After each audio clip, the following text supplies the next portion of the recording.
Welcome, good evening. My name is Kim Sather, and I'm Daniel's older brother. If you need to use the restroom, it's through that way. I know that's important for some of us.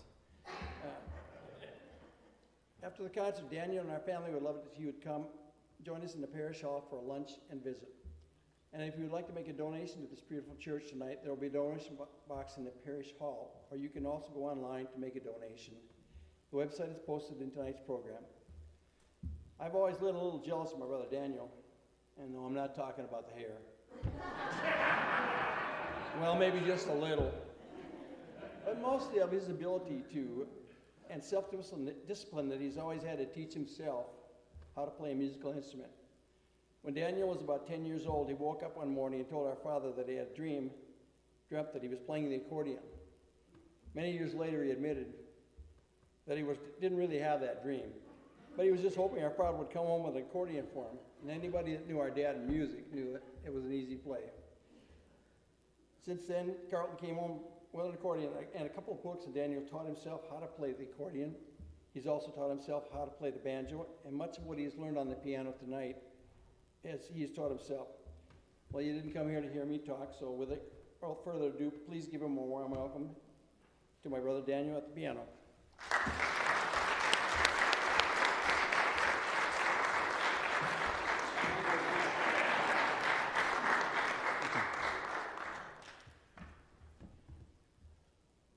Well, okay, let's do this, huh? Thank you so much. Thank you for being here. It was on this very evening, 39 years ago, that I held my first piano concert. And as life would take me, that's been my only piano concert until this evening. On that evening, my brother Mark introduced me. Mark isn't able to be here tonight, so thank you, Brother Kim, for stepping in. And on that evening, 39 years ago, it was a Saturday just like today, and I had rented a tuxedo for my performance. This time I bought a gangster suit.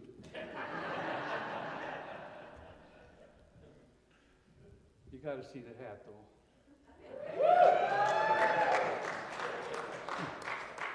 Where's the tour bus, Daniel? Probably the next time I wear this suit in this church, I'll be laying horizontal somewhere up around here. Well, hopefully not anytime too soon. And on this evening, 39 years ago, it was my 30th birthday. So tonight is my 69th birthday, and I can use all the love you got. I guess what I meant to say was I can use all the love you got for me. All right.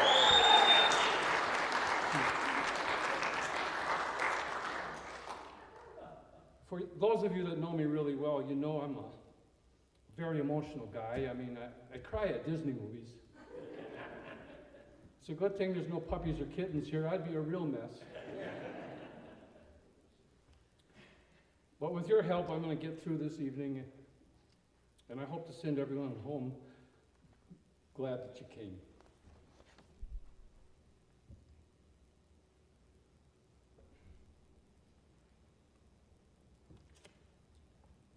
When I was in my mid-20s, I fell in love with the stride piano style.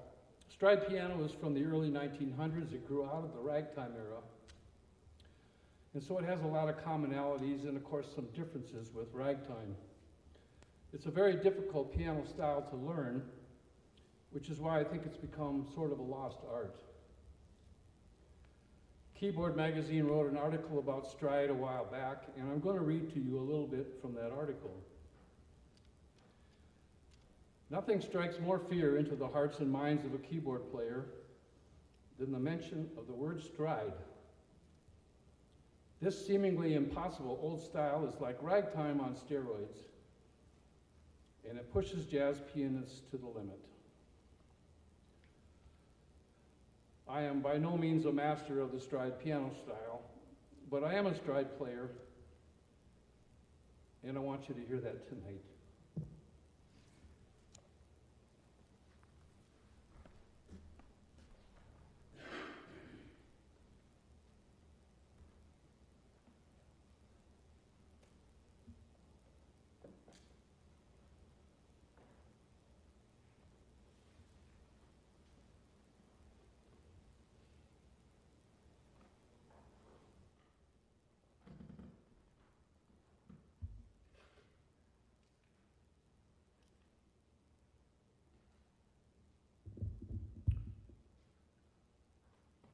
awkward silence.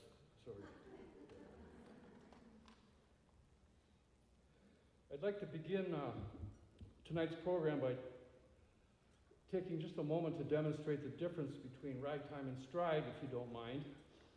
And if you do, well, I'm going to do it anyway, so just bear with me. Both ragtime and stride, oops, I got to turn the piano on, use the left hand as the rhythm section, and it's sort of an oompa rhythm.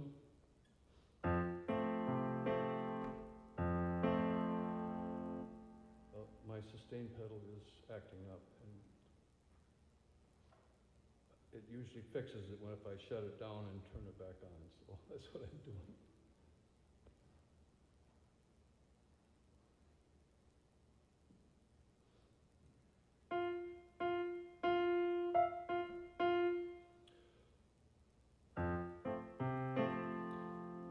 In ragtime, you use a lot of octaves in the left hand. On the second and fourth beats, you use mostly simple voicings.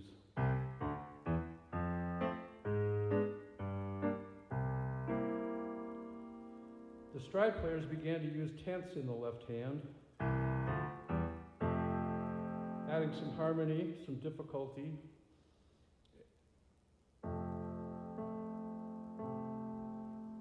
And then they use, on the second and fourth beats, more sophisticated voicings.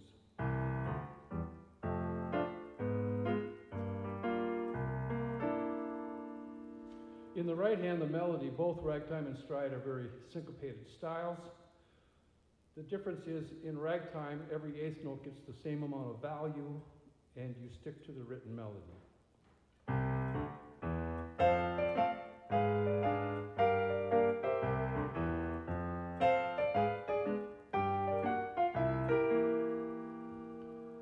The stride players began to roll their eighth notes, which was the beginning of swing, and then they take a lot of liberty in improvising around the melody.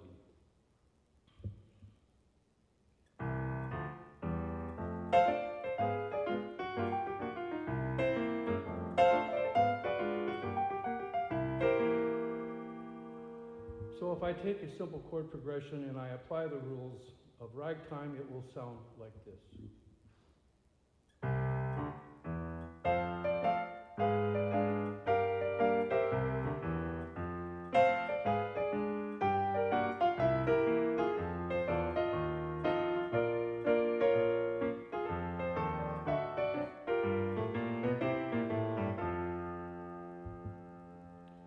If I take that same chord progression and I apply the rules of stride, it will sometimes sound like this. And I say sometimes because I know what the chord progression is, and I know what the melody is, but I get to decide just how much attention I'm going to pay to either one.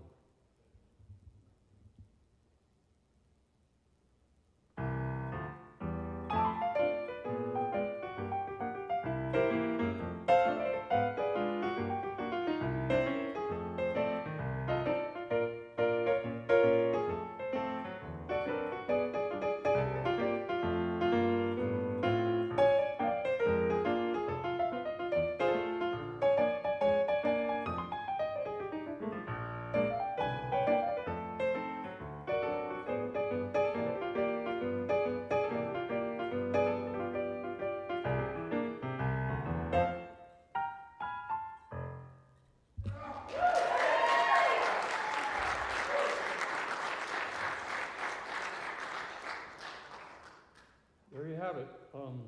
Class dismissed, but don't go anywhere. I got lots more for you.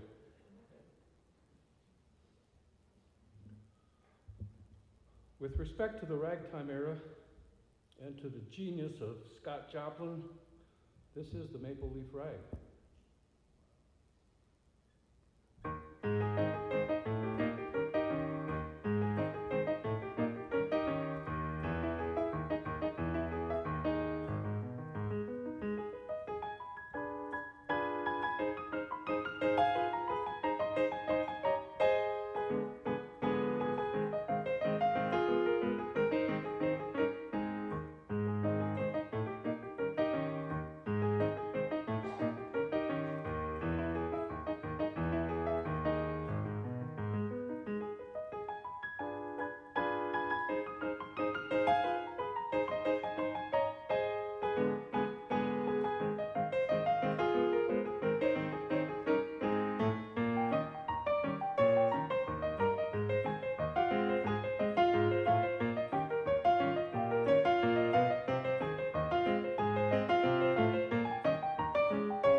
Thank you.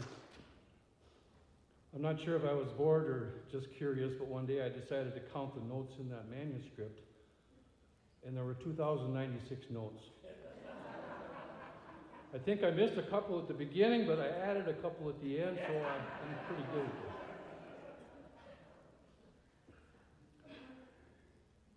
this. This next song I was contemplating as to whether or not I should be playing a song in my church of more than 30 years called Making Whoopee. In the end, I figured that it's really just a love song, and so my Lord would be okay with it.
Thank you.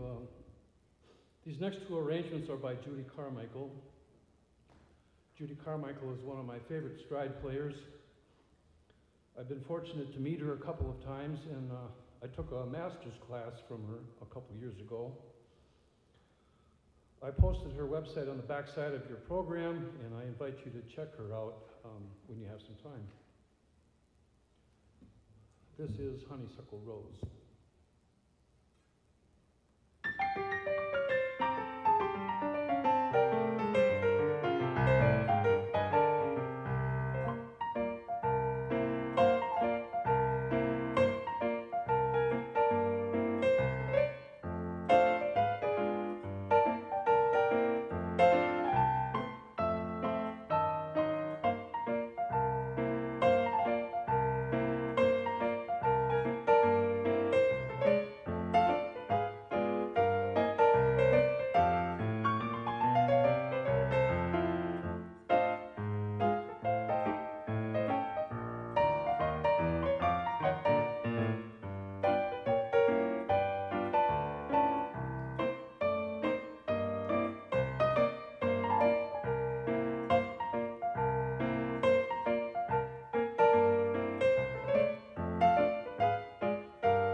Thank you.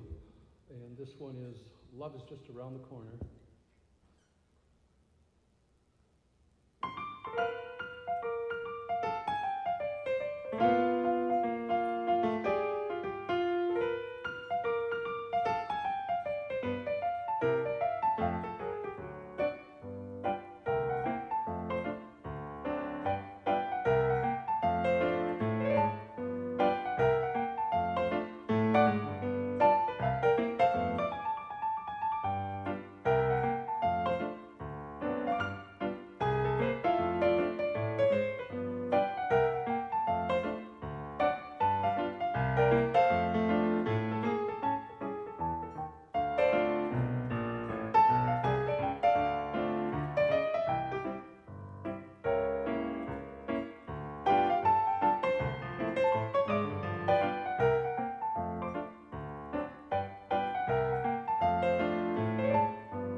This arrangement of All of Me is by Chris Dawson. He's a stride player out of Los Angeles.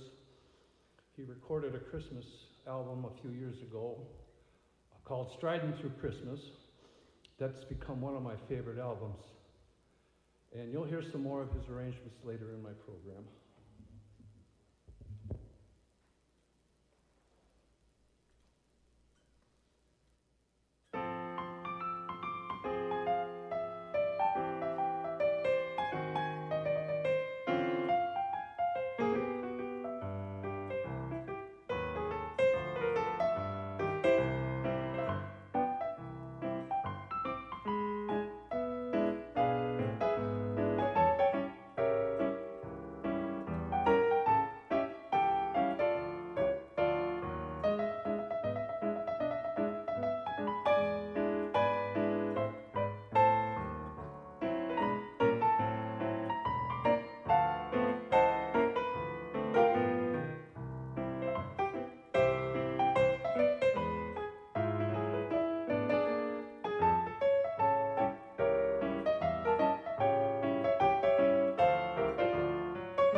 Thank you.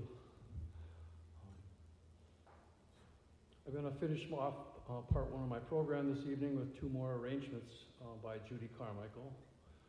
The first one is Ain't She Sweet?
Thank you. We'll take about a 10, 12-minute break.